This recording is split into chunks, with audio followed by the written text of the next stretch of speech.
أعوذ بالله من الشيطان الرجيم. بسم الله الرحمن الرحيم.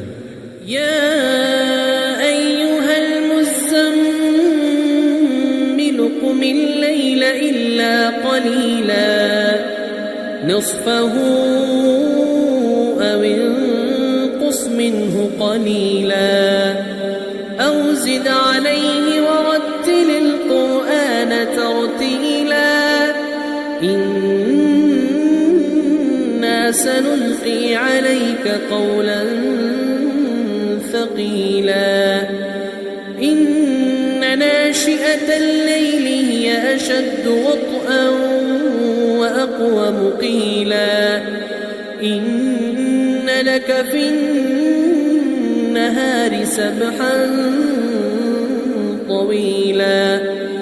واذكر اسم ربك وتبتل إليه تبتيلا رب المشرق والمغرب لا إله إلا هو فاتخذه وكيلا واصبر على ما يقولون واهجرهم هجرا جميلا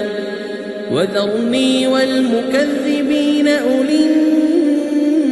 النعمة ومهلهم قليلا إن لدينا أنكالا وجحيما وطعاما ذا غصة وعذابا أليما يوم ترجف الأرض والجبال وكانت الجبال كثيبا مهيلا إنا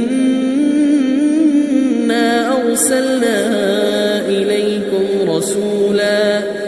شاهدا عليكم كما أرسلنا إلى فرعون رسولا فعصى فرعون الرسول فأخذناه أخذا وبيلا فكيف تتقون إن كفرتم يوما يجعل الولدان شيبا السماء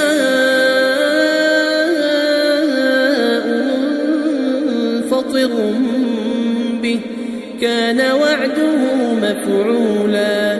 إن هذه تذكرة فمن شاء اتخذ إلى ربه سبيلا إن ربك يعلم أنك تقوم أدنى من ثلثي الليل ونصفه وثلثه وطائفة من الذين معك والله يقدر الليل والنهار